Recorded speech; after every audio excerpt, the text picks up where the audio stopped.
Praising God and worshiping is cure by itself. Kaya napakahalaga ang pagpupuri, pagsamba, lalo't ito ay taos puso. Ang pag-aaral natin ngayon, pinamagatan natin, an incomplete miracle, isang himala na kulang, hindi kumpleto. Salamat Ama dahil maaari kaming magtanong sa inyo, maaari po kaming sumangguni, at ang inyong salita ay bukas upang kami paliwanagan, turuan, akayin, pagalingin.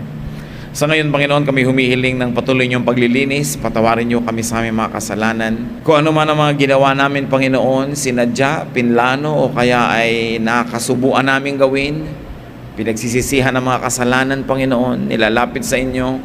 You remember that we are dust, and we ask for forgiveness and restoration so that nothing will hinder our worship and your blessing will flow directly into our hearts. Papagliwanagin mo po ang aming isip, turuan nyo kaming unawain ang inyong salita, palaguin nyo ang aming pananalig. Kayo po maging tagapagsalita, heal us, empower us, strengthen us with your words. And we ask you, Father, to be the speaker, use your servant only as your instrument. In the name of Jesus, your Son, our Lord, our healer, we pray with thanksgiving. Amen. An incomplete miracle.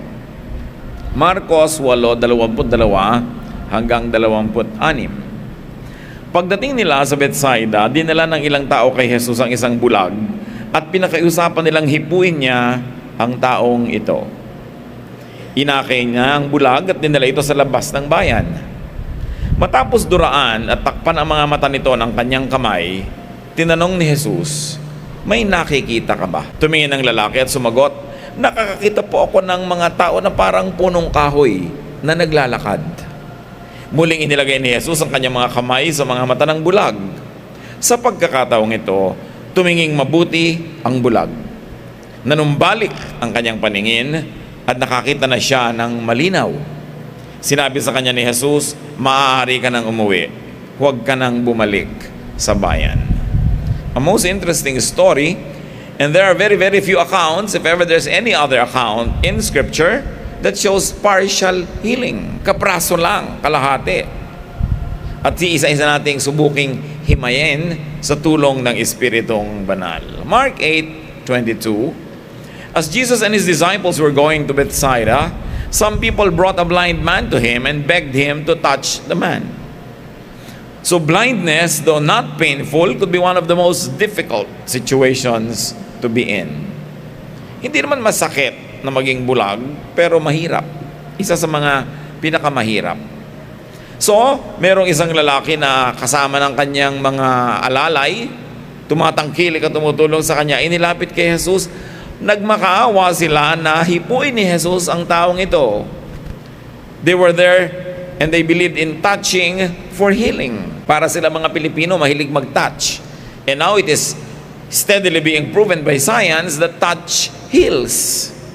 Napakahalagang pagpapagaling lalo ng emosyon, yung paghipo ng katawan ng may niraramdam, lalo na ang humihipo ay mayroong tunay na malasakit. It's great when people bring you, carry you around, and beg for healers to touch you. Bagamat bulag ang taong ito, hindi naman siya salat sa pag-ibig at pagmamahal at tulong ng kapwa. Maaring mga pamilya niya yung tumutulong na yun, o mga kaibigan, kung sino man, kulang lang siya sa paningin pero hindi naman nagkulang ng may pagtingin sa kanya. It's a privilege or it could be a birthright to be helped. Kaya tayo nagbibigay ng tulong sa ating pamilya, kahit minsan walang ginagawang mabuti, kung minsan nga may ginagawa pang mali, tinutulungan pa rin natin kasi pamilya. It's a birthright. Natulungan ka ng iyong pamilya, and it's our duty to help each other. At hindi lang yung duty na tumanggap ng tulong, duty din nating suklian ang lahat ng tulong ng ating pamilya para maging napakatibay ng samahan, para pag dumarating ang ganito mga pagsubok, labis sa pangangailangan, makakaasa ka na kahit matagal na ikaw lang yung tinutulungan, hindi ka pa rin bibitawan. So mamuhay tayo sa paraan na kung tayo magkaroon ng pangangailangan, may mag-alaga naman sa atin. Merong makiusap sa healer na pagalingin niyo po itong aming pasyente. Merong lumapit sa mga pwedeng lapitan at tumulong. Kasi kawawa naman yung taong nangangailangan na nga wala pang tumutulong dahil wala man lang ipinakisama. Wala man lang itinanim na mabuti. So it could be a birthright but it could also be earned. At yun ang mas masarap na tulungan, yung na-earn na niya, nagtanim na siya sa iyo, gumawa na siya ng mabuti, ang luwag sa loob mo na suklian ang kanyang kabutihan. Kung minsan naiinis ka, hindi mo kamag-anak natin to, tinutulungan na natin, naoobliga ka na lang kahit walang itinanim sa iyong mabuti. Pero if it is earned, then it is a lot sweeter to give such help. Now, help could also be received as charity. Huwag tayong mapagbataas. Paminsan dumarating yung panahon na kailangan natin ng tulong, tanggapin natin yon. Hindi naman laging ganun eh. Hindi ka naman laging magiging pabigat. So sa mga konting panahon na yon, tanggapin natin. Huwag tayong masyadong self-sustaining. There is a very thin line between dignity and pride. There's a very thin line between self-sustenance and refusing to allow people to help you. Na ayaw mo lang palang magkaroon ng utang na loob. Ganun talaga ang buhay ng tao. Nagtutulungan. May panahon ikaw ang tumutulong, may panahon ikaw ang tinutulungan. Kaya gawin nating policy, whenever we can be the helping person, let's be the one. Kung dumating sa buhay mo na hindi ka nangailangan kahit kailan ng tulong, mabuti. You never needed anyone's help, but you always help. But who knows? You might need help. At kaysa naman sa napipilitan lang ang taong tinutulungan ka, masarap kang tulungan dahil ikaw mismo ay naging matulungin. Alam niyo po ba, yung pagtanggap ng tulong, pwede rin niya na maging ministry?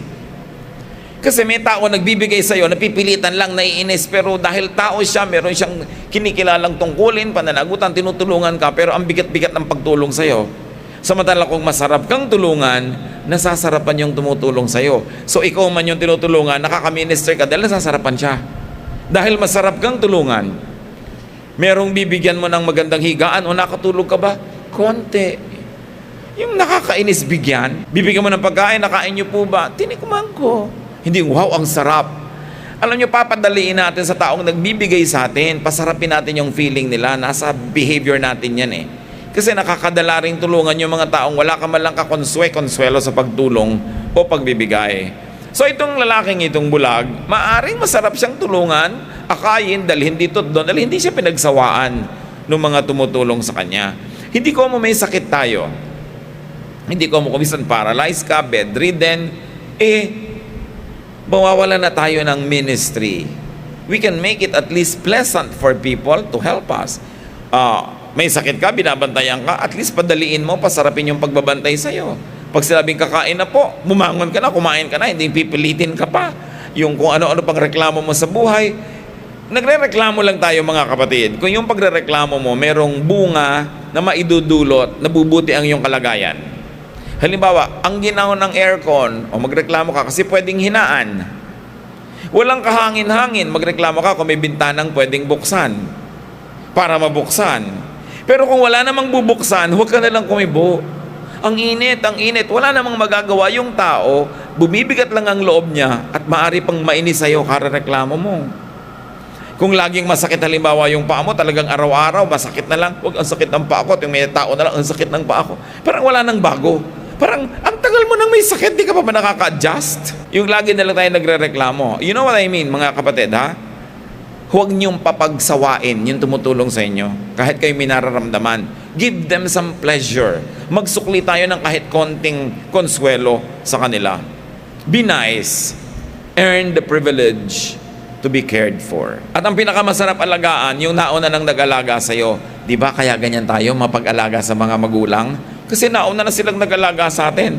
Pero kung hindi rin naman mapag-alaga yung magulang, nauobliga din naman yung anak mag-alaga kung talagang kailangang alagaan yung magulang pero mabigat ang paa, nakasimangot, hindi ganado.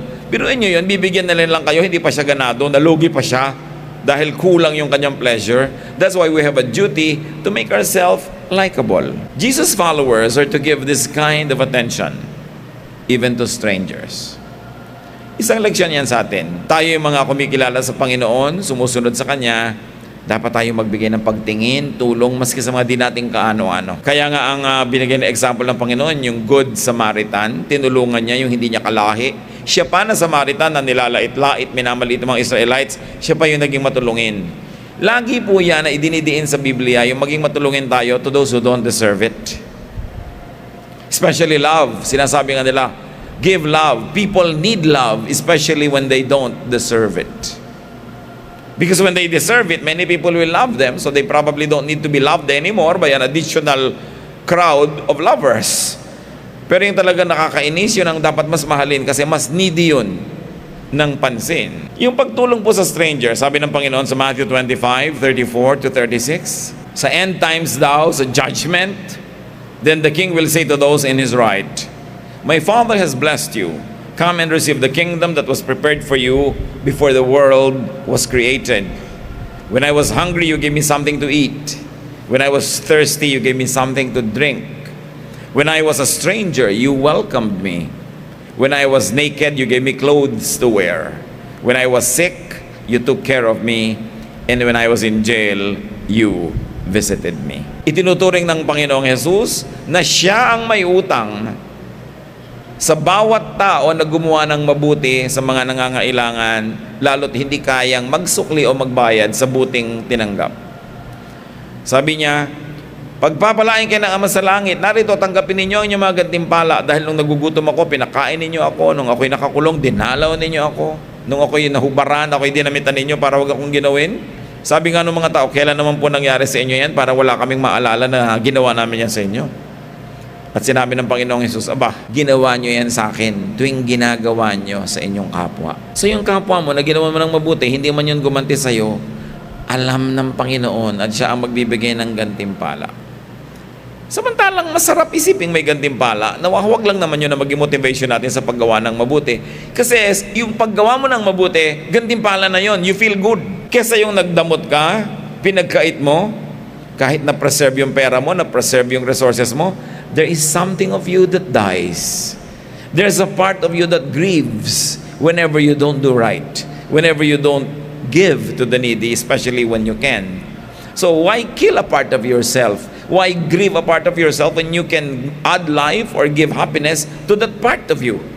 So when you are charitable to others, actually you also become a recipient and a beneficiary of that same charity. Not to mention the eternal gifts that God prepares for those who help others. Kaya tayo matulungin. At ang pagiging matulungin, likas na ng isang taong lalong kinakasihan ng Espiritu ng Diyos. Nalulungkot ka kung hindi ka nakakatulong. So bakit mo papalungkotin ang sarili mo para lang makasave ka? What is really more valuable? Your spiritual and emotional well-being or physical things? Mark 8:23, balik tayo sa kwento ng lalaking bulag. Jesus took him by the hand and led him out of the village, where he spit into the man's eyes. He placed his hands on the blind man and asked him if he could see anything. Kakaiba ito. Let's analyze the Jesus way to healing the man. First, take him by the hand and lead him out of the village. It was very personal. Maraming mga tao pinapakiusap kay Jesus na pagalingin niya, hipuin niya yung bulag. Ang ginawa ng Panginoon, kinuha niya ang kamay ng lalaki, inakay palayo sa mga tao, palabas ng bayan. At nung sila'y nandun na sa ilang na pook, tahimik na lugar na walang mga taong nag-uusyoso, liban na lang sa mga disipulo ng Panginoon na talagang kasama niya, gumawa ang Panginoon ng kakaibang paraan ng paggagamot. Dinuran niya yung mata. You know, it was very personal. Saliva. How personal can you get? No? At talagang dinuran niya yung mata. At pagkatapos hinipo niya. Napaka-intimate ng pagpapagaling. But first, let's notice that the Lord took him away from his milieu. Inalis sa piling ng mga kaibigan, kamag-anak, mga kabarkada. Inalis niya dun sa environment. Total, hindi naman siya gumagaling sa environment na yun eh. Bakit kailangang i-maintain yun? May isang lesson dyan na maaaring i-apply sa maraming uri ng pagpapagamot. Leave the crowds behind and shut them out. Hindi natin alam kung may kontribusyon yung crowd sa pagkakabulag niya. Pero alam natin sa buhay natin na kung minsan may kontribusyon ng mga kaibigan mo, kaya ka-addict. Therefore, kailangang iwan mo sila, lumayo ka sa kanila para ka mapagaling ng Diyos. Kung ikaw naman ay addict sa chismis, addict sa daldalan, gusto mo talagang ma-improve ang iyong karakter, kailangan, hindi ka man physically lumayo sa mga kachismisan mo, huwag ka nang sumali sa kanilang mga gawain na ganyan. Kaya kung ikaw ay may sakit, ina-isolate ka kung nakakahawa ang iyong sakit, para yung naghahawa sa iyo, tumigil ng paghawa sa iyo, at ikaw man huwag manghawa ng iba. Hindi ka dapat sentimental pag ina-isolate. Meron pa mga kamag-anak, pag kami mga sakit sila nakakahawa, bibigyan mo ng sariling plato, baso, kutsara, magtatampo pa, pinandidirihan niyo na ako. Opo nga. Correct kayo dyan. Di ba? Nakakadiri talaga kayo. Di ba? Kaya dapat kayong pagalingin. Gusto nyo ba magkasakit din kami? Wala na mag-aalaga sa inyo. Pare-pareho na tayo. Huwag kayong magdramang bukid. You have to be isolated. Dahil may sakit kayong nakakahawa. Kailangan pa bang ipaliwanag yan? Kaya kung tayo naman yung, huwag na nating abangan na pandirihan tayo, no? Tayo na mismo yung mag-isolate sa sarili natin. Uubo ka, babahin ka, magtakip ka ng kumot na iloko para wag tumalsik yung mga kung ano-ano mo sa kapwa. Tapos pag naglayuan, nagtataka ka pa, pinandidirihan ako. Kadiri ka naman talaga. Natural lang. Yun lang mga waiter, yung may dala-dalang pagkain sa'yo, tapos nagkasalit, sir, ibot mo na yung pagkain ko. Mamaya ka muna magsalita dahil dyan na naglalanding yung mga laway mo. Hindi naman bulag yung plato para muduran. Maraming mga pagsasalita kasi, kung kayo mga food server, kayong daldalan ng daldalan sa harap ng pagkain. Dahil talagang naliligo na ng mga laway nyo yung embutido. Kailangan maingat tayo sa kanyang mga bagay. Meanwhile, nakakapagpagaling naman yung laway ni Lord. Salamat na lang. Di ba? Kung si Lord yon, kahit matalsikan ka, blessing. So, dito na niya talaga. But remember this, don't hesitate to live those that infect you. Gusto mo yung tumino ang buhay mo, iwan mo si number 2. Gusto mong mapaayos, iwan mo yung nakakatempt sa'yo. Gusto mong magtipid, gupitin mo ang iyong mga credit card. Lalo hindi mo mapigil ang sarili mo sa paggamit. Kailangang humiwalay ka doon sa nagbibigay sa iyo ng sakit. Yun ang ginawa ng Panginoon. Halika muna anak. Niyaya niya lumayo. It was meant to be distant. Para ka gumaling, dapat lumayo ka sa nag-i-infect sa'yo o sa pumipigil sa iyong kagalingan. Hindi natin alam kung inilayo siya dahil baka pigilin ng mga kamag-anak kung duduran. So, inilayo. And then, the Jesus way was spitting into the man's eyes. There was bodily contact. Pero alam nyo ba, there's another way that the Lord can contact us in a bodily, physical way? Through His Word. Yung Word niya, kay printed, na nabasa mo, dumikit sa mata mo, para na rin naduran ng mata mo noon.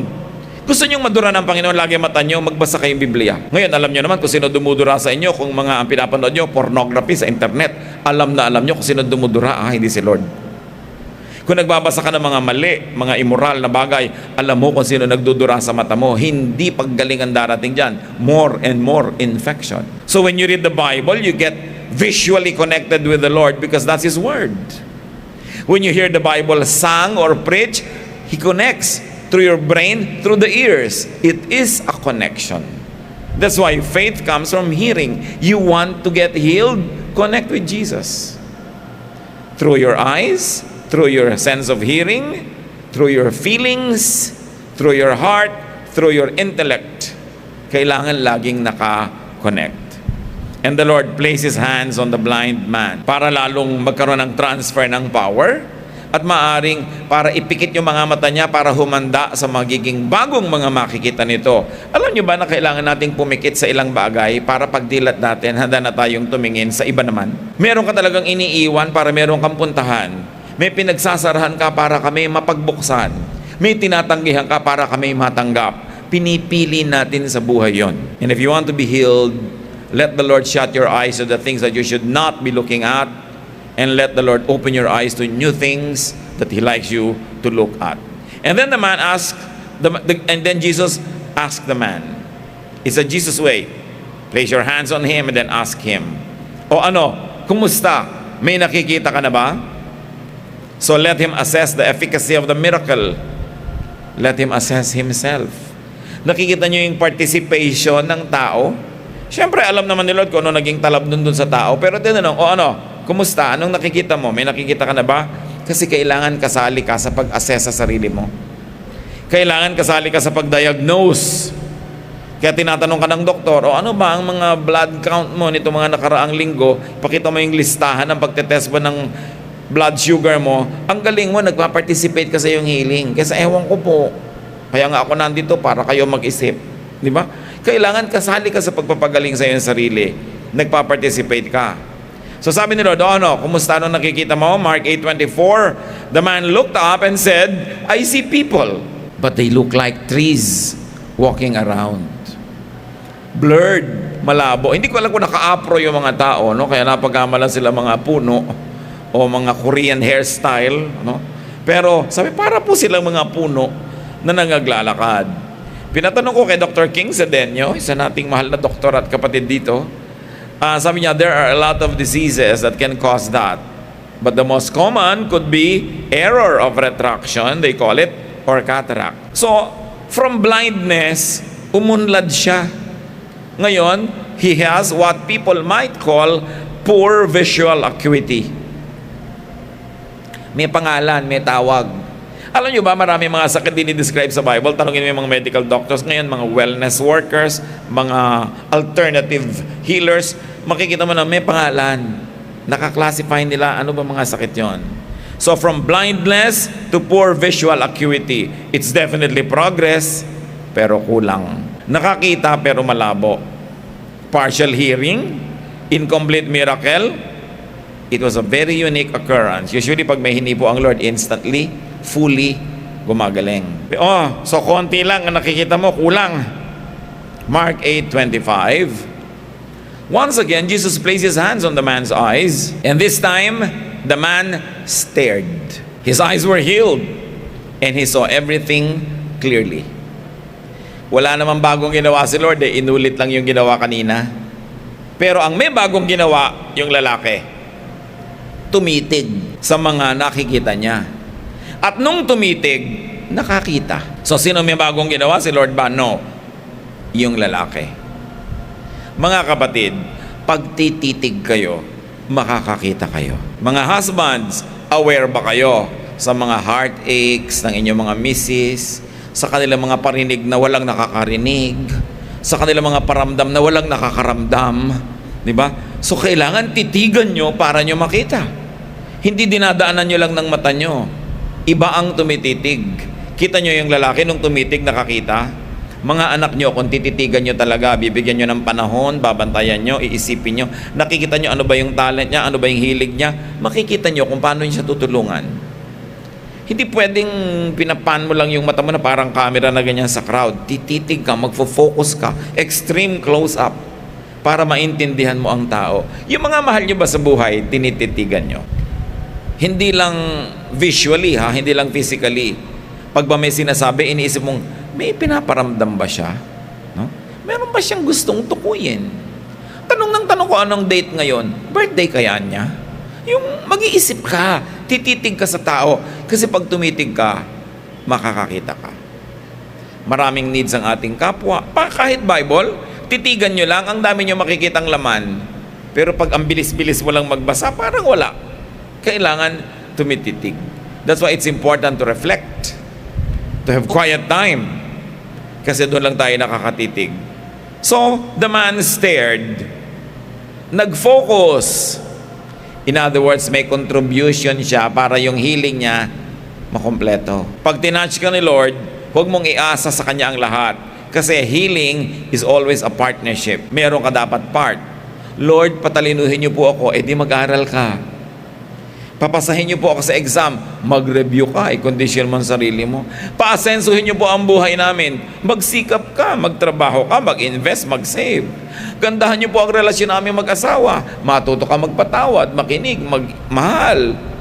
Palakihin niyo pong mabuti ang aming mga anak. Di palakihin mong mabuti, turuan mo, dapat may papel ka sa buhay. Hindi ka lang dasal ng dasal. Meron kang contribution. So gumaling ang mata, naging ganap na malinaw ang paningin. Then very interestingly, the Lord says in Mark 8:26, Jesus said to him, you may return home now, but don't go into the village. So usual Jesus style, He sends the healed man home. Ang dami na natin na pag-aralan, napatapos yung pagalingan sa inyo, umuwi ka na. Pinagaling, pinalakas, pinaasenso para umuwi. O ikaw, pinalaki ni Lord ang income mo, pinayagan ka magkatrabaho abroad o sa ibang lugar para ka umuwi at mag-uwi ka ng income. Hindi yung para ka malibang, malasing at di ka na umuwi dahil sumama ka na kung kanino. Pinapagaling ka para ka umuwi.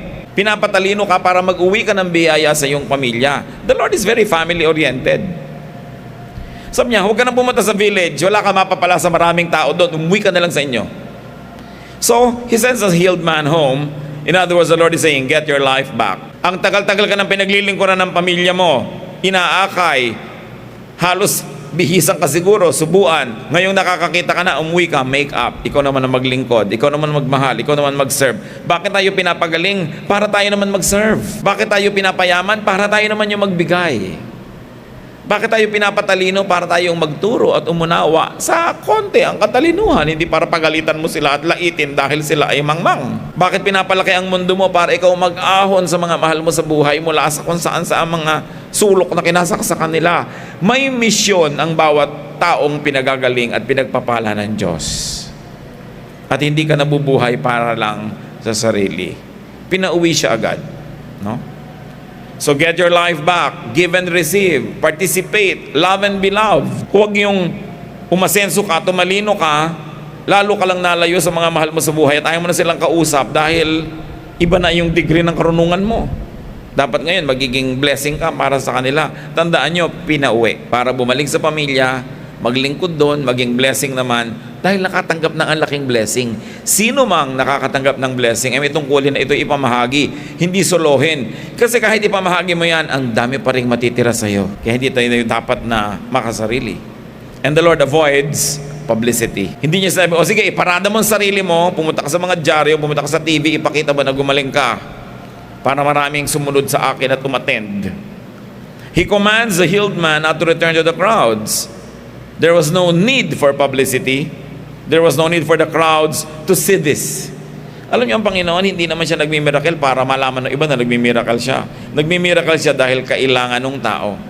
So beware of camera-hogging miracle workers. Yung mga religious workers na televise lahat ang ginagawa, nakalista lahat ng mga pinagagagawa, kung totoo man na may miracle, kasi sobrang nagkakaroon ng effect yung publicity. Ayaw ng Panginoon. So sino man ang nakakapagpagaling dahil sa Panginoon, nagiging instrumento ng pagpapagaling, hindi dapat mahilig sa publicity. Kasi ang tao naman hindi dapat lumalapit sa Panginoon dahil lang sa himala. Nagiging fringe benefit na lang yon. For some people, the Jesus touch or healing requires leaving the village crowds. So kayo mag-apply mga kapatid sa buhay nyo yan. Ano ang kailangan nyong iwan para kayo gumaling? Ano ang kailangan nyong gawin para kayo makakita? Ano man ang ibig sabihin ng makakita? Leaving some people and connections, leaving activities could be what you need to heal. Especially those that cause and worsen our blindness. Whatever blindness means to you. So to be healed requires leaving parts of a lifestyle. O gusto mong huwag nang mag-worsen na yung diabetes, tumigil ka na ng kakakain ng matatamis. Meron kang kailangan gawin. May lifestyle change dapat. Nalaman mong may ganito kang sakit, bawal kang kumain ng ganon. Well, huwag ka na magkakain nun. Yun ang kailangan mong gawin. Meron kang kailangan bitawan. You cannot have your cake and eat it too. You cannot have your healing and yet eat all the things na bawal. Meron dapat na mag-go. Something has to go. Something has to be sacrificed. Now, healing could be all partial only because of their lack of capacity to receive power from God. Nakita nyo, nung tumitig, nakakita lalo. Meron kang part. Pag gumagaling ka, lalo't nakatikim ka na ng konting miracle, konting galing, partial healing, ituloy mo yan at lalo ka mag-focus para mabuo. Lack of faith could be a cause for partial miracles. Dahil hindi ka naman totally faithless, nakakatanggap ka rin pero kulang. Mga kapatid, higit na nakakarami sa atin, ganito ang karanasan. Hindi naman marami yung biglang instant na hihili. Buong buo, di ba? Hindi naman yung biglang hinipon ng Lord ang buhay mo, umasenso ka, yumaman ka na bukas. Minsan partial, nagkakaroon ka lang ng pagkakataon magkaroon ng more deals, more openings for income, nakakatikim ka, partially. It is to tell you to go on, tumitig ka, pursue it, focus, para mas maraming mangyari. Mark 9:23, if you can, said Jesus, everything is possible for one who believes. Sabi niya, Lord, kung kaya nyo po, subukan natin, pagalingin nyo ito. Ha? Kung kaya ko? Wala sa akin yan. Nasa inyo. Walang imposible sa nananalig. Sabi niya, so nananalig kang konti, nakakatanggap kang konti. At yung pagtanggap ng konti, hindi dapat dahilan para tayo sumama ang loob na konti lang natanggap ko. Napapatunayan mo, oo nga pala, nakakatanggap kahit konti. Oo nga pala, nakakita ko kahit para mga punong gumagalaw. So ba't hindi ko dagdagan pa yung pananalangin at dagdagan ko pa yung pananampalataya para lalong mabuo yung sinimulan na ng Diyos na magandang bagay sa aking buhay. Luke 1:37, the angel said to Mary, nothing is impossible for God. The amount of blessing we receive is determined not by God's capacity to give, but by our capacity to receive. Nasa kakayanan mong tumanggap, ang dami ng iyong tatanggapin. Hindi yan nakaasa sa kakayanan ng Diyos dahil walang hanggan ang kakayanan niya. Ang naglalagay ng hangganan, yung kakayanan nating maniwala, kakayanan nating tumanggap. Kasi naniniwala ka nga pero hindi ka naman nakapwesto. Naniniwala kang uulan bukas pero hindi ka lumabas para sumahod. Umulan nga pero wala ka rin nakuha. Kasi hindi ka lumabas. Dapat may gawin ka. Naniniwala ka na mapapagaling ka ng Diyos, gawin mo yung part mo. Naniniwala ka na gusto ng Diyos, maganda yung samahan yung mag-asawa, gawin mo yung part mo. Matthew 8:13, then Jesus said to the officer, you may go now. Your faith made it happen. Right then his servant was healed. Laging ine-emphasize ni Lord, your faith has healed you. Yung babaeng dinudugo, sabi niya, your faith has healed you. Of course I heal. I'm always a healer. But why don't people get healed? Because they don't have faith. But if you have your faith, you get healed. Sabi niya, it is your faith who heals. Healing is always available. Because God is always available. But it is your faith that limits or determines the amount of healing, blessing that you will receive. Matthew 9:29, then he touched their eyes and said, according to your faith, let it be done to you. Kung gaano kalaki ang pananalig mo, ganong kalaki ang tatanggapin mong himala. So kung meron tayong project, mga kapatid na mahalaga, develop your faith. Many people develop their bodies, good. Some develop their talent and skills, good. But what can happen if we developed our faith? Kailangan nating laging i-practice.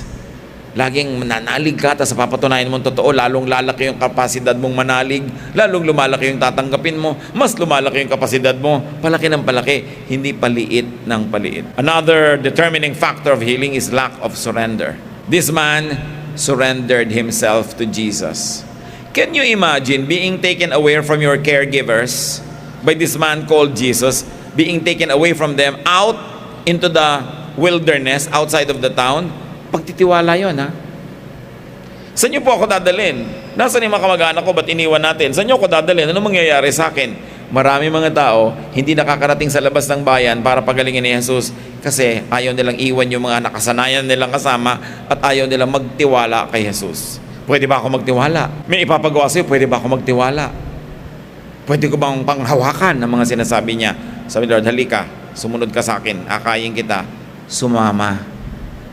May nangyari tuloy. James 4:7, surrender to God, resist the devil, and he will run from you. Magtiwala tayo na kung merong pinagdadalhan sa atin ng Panginoon at malinaw, tayo pumunta. May iwanan. Sabi, pagka iniwasan mo ang demonyo, siya na mismo tatakbo palayo sa'yo. Kaya lang naman lumalapit yan sa'yo kasi nakakahalata na gusto mo siyang nandun. Pero pag ipinakita mo sa kanyang ayaw mo, aalis siya. Alam nyo ba na hindi natin kailangang makipagbakbakan, makipag-wrestling sa demonyo? Sabihin mo lang, alis dyan. Aalis siya. In the name of Jesus, every knee will bow in heaven, on earth, and under the earth. So you say, in the name of Jesus, temptation, leave me. Pero totoohin mo yun, ha? Hindi yung papalayasin mo sa front door, tapos bubuksan mo yung back door. Doon ka na lang bumalik. Ha? Merong konting provision. Titigil ako manigarilyo pero may 3 baon just in case. So, ano yun? Pwede kang balikan. Maghiwalay na tayo, Papa, kasi hindi bagay sa atin magkasama dahil pareho tayong may asawa. Ano nga ang bago number mo? I-record pa. Bakit ka ba nakipaghiwalay? Meron kang binubuksan na backdoor. Itong lalaki to sumama, walang alinlangan. And when away from his usual environment, he had no choice but to really rely on Jesus. Then Jesus proves reliable. Pero pag sinabi mo kay Lord, wala pa akong tiwala sa inyo, konti lang, so maglalagay ako ng ibang support dito, konti lang din ang gagawin niya sa'yo. Konti lang pala naman ang pananalig mo sa buhay. Yung pagtitiwala, napakahalaga. So you surrender to God's dealing, to God's healing, God's touch. May mga bagay na alam natin talaga yun ang will ni Lord. May asawa ka, may tumutokso sa'yo. Alam mo na alam ang will ni Lord. Hindi na pinag-iisipan. Be faithful to your spouse. Iniisip pa ba yun? Hindi na. Alam mo yun ang God's will. Mamahalin mo yung anak mo o papabayaan mo, magiging makasarili ka o magsasakripisyo na para sa mga mahal mo sa buhay. Alam mo that the Lord likes you to be giving and to be loving, not to be selfish. May nangangailangan, kaya mong ibigay, alam mong gusto ni Lord na ibigay mo yun. Yun ang sinasabi natin. May mga bagay na clear. Hindi mo na kailangan magpapayo. Pastor, magpapapayo po ako. Iiwan ko po kaya ang asawa ko o hindi. Lumayas ka, hindi mo kailangan ng payo. Tinatanong mo pa ba yan? Meron pa bang kailangan magsabi sa'yo, huwag mo siyang iwan kasi asawa mo siya? So kailangan, huwag tayong magmaang-maangan. Alam natin ang tama. Alam natin ang mali. Sa mga kapwa manggagawa, dapat hindi ka nag-iinggit-inggitan. Pag nag-inggit-inggitan ng manggagawa, lalo church workers, ang nasisira yung work ni Lord. Kasi sisirain mo yung kapwa manggagawa mo para ikaw yung sumikat o yung paborito mo ang pupurihin mo, sisiraan mo yung iba. In general, it is really the church that suffers. And when you do that to the body of the Lord, to the work of the Lord, do you think you can get away with it unpunished? You harm the body of Jesus, you will be punished. Kaya pag gumagawa ka ng mali, alam mong dapat kang mag-practice, dapat gawin mo tama, high quality, hindi mo ginagawa. That's the error of non-action. That's the kind of error that you do by not doing anything. Because it is wrong to do nothing when you can do something good. Bahagi lahat yan ng pag-grow natin spiritually and emotionally. Luke 9:62, Jesus answered, anyone who starts plowing and keeps looking back isn't worth a thing to God's kingdom. Agriculture yung example. Kasi pag nagpa-plow ka o nag-aararo, dapat steady ang hawak mo dun sa araro mo. Kasi pag namali ang angle niya, papalubog sa lupa yung talim ng araro mo, lulubog. May stuck yung araro mo. O kaya liliko, hindi natuwid yung linya mo. Kaya sabi niya, kung sumunod ka na kay Jesus, huwag ka nang lingon ng lingon. Diyan ka na lang sa sinusundan mo tumingin para ka makafocus. Merong ganon. Magse-serve sa Lord, tapos kung anong nililingon, kung ano-anong inaatupag, magmimisyon, magtuturo, kakanta, magpo-full-time work, pero hindi naman nakafocus sa ginagawa. Kung ano-anong inaatupag, kaya nandung lumiko, mabaon yung araro niya, hit and miss. Sabi ni Lord, sa palagay mo, may mararating ka? Wala. You are not worth a thing to God's kingdom if you keep looking back. You've got to be focused. Katulad nung lalaking yun, nung nag-focus, nakakita. Meron kang ministry, meron kang mission, may duty ka sa pamilya, sa church, sa trabaho. Focus. Because when you don't focus, you will have no quality. And you will not be worth anything. Pwede namang lumipas ang maghapon, may ginawa ka, haphazard, ang grade 70, 69. But what is it? Can you be proud of it? Bakit aantayin mo pang masita, mapagalitan? I-check. Wala ka bang sariling utak? Sa sarili niyong bahay, hindi ka ba tumutulong na magpatay ng ilaw, magtipid ng kuryente, magtipid ng tubig? May kailangan pa ba magsabi nun sa'yo? Kasi pag nag-aaksaya ka, hindi ka man mapagalitan. Hindi ba yan alam ng langit? Sa palagay mo, hindi kasi singilin ng langit sa pag-aaksaya mo? At sa iyo namang pagkukonserve, sa iyong pagiging fruitful, sa palagay mo, hindi ka gagantimpalaan? Sabi nga nila, hindi natutulog ang Diyos. So kung tayo may gawain, focus. Give your best. Do the best. Because the same day will not happen again. An opportunity that is missed forever. You can only make up tomorrow, but it's only for tomorrow. Hindi mo na pwedeng ibalik yung kahapon. So itong lalaking ito, sabi ni Lord, nung nakakita, go home. Magsilbi ka doon, be fruitful. Huwag ka nang pumunta sa village pa, walang ang mapapala doon. Kaya sabi sa Hebrews 12:2, we must keep our eyes on Jesus, who leads us and makes our faith complete. Kung nakatingin ka lang sa magulang, sa leader, sa boss, pag hindi siya nakatingin, edi pwede ka na magbulakbol. Pagka ang tinitingnan mo lang, yung kung nakatingin sa iyo yung boss, pagka hindi siya nakatingin, di pwede ka na mag-Facebook kahit sa loob ng office. Pwede ka nang mag-games at kung ano-ano. Pero pag alam mo na si Lord ang nakatingin sa iyo, at ikaw doon yung nakatingin sa Kanya, you will always be faithful. And because you're faithful, you plant, therefore you harvest. It is for your own good. Kaya yung mga mag-asawa, kung ang tinitingnan nyo lang, nababantayan kayo ng asawa nyo, paano na kung out of town kayo? O wala kayo sa bahay, may kasama kayong iba, do you still behave? But remember, nakatingin pa rin sa inyo Diyos kahit hindi kayo nakikita ng asawa nyo. So pagka sa Diyos ka lagi tumingin, mapapaayos ka. Kaya ang gusto ni Satan, tumingin ka sa iba. Para ka mailigaw, para kanya malibang, para huwag mong magawa ang dapat mong gawin, at imbes ikaw ay magkaroon ng gantimpala, parusa at palo ang tatanggapin mo. Maraming mga tao, partially healed and blessed. Marami sa atin ganun ang estado sa buhay. Binless, pero parang hindi kompleto. Alam nyo na kung bakit. Sabi ni Lord, if I can, everything is possible for those who believe. So niya, kaya kailangan lubusin nyo. Focus. Be thankful even for partial miracles. At least nagkaroon. For partial answers or solutions and provisions. But ask God for more. Sabi niya, ask and you shall receive. Seek and you will find. Knock and the door will be open to you. Huwag ka mahiyain. Sabi niya, humingi ka, ibibigay. But you've got to believe more. When you ask more, you have to believe more. And you have to do more. Sabi ni Lord, kumusta ang paningin mo? Meron na pong konti, pero kulang. Bueno, dagdagan mo. And when the Lord touched him again, he focused. So nasa pag-focus nyo yan, mga kapatid. Humingi kayo ng negosyo, ng tindahan, let's say sari-sari store, nabigyan kayo, pero hindi pa kayo happy sa income, kulang pa, tumitig pa kayo, magdagdag pa kayo ng tinda, mas maging creative pa kayo. Lagyan nyo ng value added ang tinda nyo. Kung ang tinda sa iba ay mangga, yung mangga nyo may dagdag na asin. May value added. Kung yung iba may gano'n lang na tinda, sa'yo merong magandang service o may discount. Lagi, kung pare-pareho at may kakompetensya ka, syempre you have to have an edge. Focus, do more.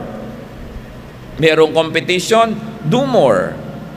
Because as you do, you receive. As you give, you get. That's the rule of life. Hindi pwedeng nagkaroon ka ng input na walang output. Because you receive what you give, you harvest what you plant. Therefore, what you are harvesting now is what you planted. O kaya, wala ka palang harvest ngayon, pero bukas pala simula na. Don't give up. Because you know that everything that you plant will be bearing fruits. Ask God for more, believe more, stare more intently, and receive more touch from God. Nagkaroon na ng initial touch si Lord, sabi niya, kulang pa po, o tinouch siya uli. Be touched again. Na-bless ka na isang message, makinig ka pa. Na-bless ka sa kanta, dagdagan mo pa. Na-bless ka pa, nagko-quiet time ka, dalasan mo pa, habaan mo pa. Dagdagan mo para dumami ang bunga. As we need full healing, as we need full touch, then we should give full attention to Jesus. Give fully. You give to the work of the Lord, you give to the needs of others, whether you like it or not, you will receive blessing because that is the will of God. So ang tanong mga kapatid, ano na po mga partial healing ang natanggap natin, partial blessing? Gusto niyong buuin? Focus. Ask Jesus to touch you again. Ama namin, salamat dahil pwede kaming humiling, pwede kaming manalangin, pwede kaming magpahipo sa iyong anak na si Jesus. At yan ang aming dalangin ngayon, Panginoon. Hipuin niyo po kami. Gusto naming makakita, makarinig, makakilos, lumaya, maging fruitful. Touch us. While heads are bowed, I like to pray for people na meron kayong gustong hingin kay Lord. Parang hindi nyo pa natatanggap anumang sagot doon o hindi nyo pa nahihiling, but now we will pray together. Hilingin nyo, tumayo kayo. Kung sino man ang meron gustong hingin sa Panginoon na hindi nyo pa natatanggap o hindi nyo pa nahihiling, tatayo tayo at mananalangin. Sa pagtayo nyo pa lang, statement of faith. Lord, tumatayo ako, ibig sabihin na nanalig ako. Hindi ako nahihiyang manalig, hindi ako nahihiyang tumayo. Dahil talaga nang meron ako gustong hingin. At gustong-gusto ng Panginoon na hinihingan siya. Parang mapagmahal na magulang, ikinatutuwa niya pag humihingi yung anak, lalo't hindi naman abusado. So mga kapatid, dahil tayo naniniwala sa ilang saglit, humingi kayo. Sabi niya, ask, and it will be given you. Right now, God is listening. Ask for what you want from God. Napakarami naming gusto, Panginoon. Bawat tao, hindi lang isa yung gusto, kuminsan marami pa. Pero salamat, ang laki ng puso nyo, ang laki ng isip nyo. Kasya lahat ang gusto namin at hiling at kulang pa kami. Dahil walang katapusan ang inyong kapangyarihan. Ama, turuan nyo kami. Ipatanggap nyo sa iyong mga anak ang hinihiling ngayon. Kung mayroong kailangan gawin, iwan para mapahiwalay, turuan nyo kaming iwan yung mga dapat iwan. Sumama sa inyo sa paraang gusto nyo para nyo kami mahipo. Tulad ng ginawa ni Jesus sa taong bulag, gawin nyo sa amin, Panginoon. Touch us in our spirit. Touch us even in our bodies, O God. Heal us. Bless us. Give your people what they're asking for. Wala naman kami ibang kinikilalang Diyos, kaya sa iyo lang lalapit. Wala mang patago. Malakas ang loob humingi dahil sa iyong mga pangako at dahil alam namin mapagmahal kayo at makapangyarihan. Mga kapatid, tanggapin nyo. Ngayon din, ang hinihingi nyo sa Panginoon. Huwag mag-alinlangan, manalig, at patuloy nyong gawin ang dapat gawin. At kung sakasakali na bahagi yung tanggapin, ask for more, stare more intently, and receive the fullness of what you ask for. Panginoon, salamat dahil kayo mapagmahal, maibigin. Salamat dahil nananalig kami, Panginoon. Lahat kaya nyo ibigay. Ituro nyo sa amin na tanggapin ang ibinibigay nyo. At kung masakali man, Panginoon, ang hinihiling namin hindi nyo kalooban o sa ibang panahon pa, bigyan nyo kami ng lalong pagtitiwala na maghintay at lalo naman bigyan nyo kami pagtitiwala na tumanggap ng no answer kung ito talaga ang tama. But Lord, right now, in our innocence, in lack of knowledge before your perfect knowledge, O God, we just simply ask and let your will be done. Magsiupo tayo at patuloy na yumuko sa panalangin dahil meron pa akong gustong ipanalangin. Continue to bow before the Lord and pray. Kung meron pa kayong mga gustong hilingin, go on. But now I like to pray for some people. Nabigyan na kayo ng partial answer. Alam nyo, meron na pero partial. Alam nyo, nakakita na kayo pero konti lang. Nabigyan na kayo pero hindi buo. Pero ngayon gusto nyong buuin. Tumayo kayo, hihingi tayo sa Panginoon para mabuo yung mga kulang pa na yan. Praise God for those who stand. Sino pa magsasabing, Lord, alam ko binigyan nyo na ako pero dagdagan nyo pa please according to your love. Sino man ang magsasabi niyan, total, nakatikim na tayo ng kaparaso, Lord, bigyan nyo po kami ng buo, paramihin nyo pa. At ituro nyo naman sa amin kung paano tititig so that we can do our part. Lord, tumatayo mga anak mo, nananalig, nabigyan mo na partially. Tulad ng lalaking bulag. Gusto namin, Lord, full. Total, humihingi na kami, bubuoy na namin. Give in fullness the blessings that your people seek for. Hindi nyo naman ipinaghihirap ang ibinibigay nyo sa amin. Hindi nyo naman kabawasan sa inyo. Panginoon, hinihiling namin, buuin nyo. Kaya lang ituro nyo sa amin how to look more intently, how to focus so that we will receive what we are asking for. Ituro mo sa amin how to do our part so that we can receive in full what you want us to give. Sige, magsiupo kayo mga kapatid. Magpasalamat dahil ang Diyos ay dumidinig sa panalangin at sa ilang saglit pa patuloy tayong makipagdinig sa Kanya in silent prayer. At kasama, I like to challenge you, pwede na pumuupo mga kapatid, I like to challenge you. Kung meron naman kayong ibinibigay sa mga mahal nyo sa buhay tapos partial, buuin nyo rin. Hindi lang tayo ang hihingi sa Diyos ng buo, dapat din tayo magbigay ng buo. Husband ka, give your full love. Wife ka, give your full service to your husband. Anak ka, give the full respect to your parents. Parents, give your full support. Kaibigan ka, tumulong ka ng buo. Kasi humihingi tayo ng buo sa Lord, tapos kumisan tayo kung magbigay, kapra-kapraso sa kapwa. Remember, what you give is what you receive. Lord, teach us that it is our generosity to others that opens the key, the door to your generosity to us. Teach us to do our part. Magbulay-bulay tayo at kasamang isipin kung may pinagkakaitan tayo ng pagmamahal at pagtingin o tulong o konti lang ang tulong natin, and make a firm decision that you will do more, you will give more as much as you like to get more from God.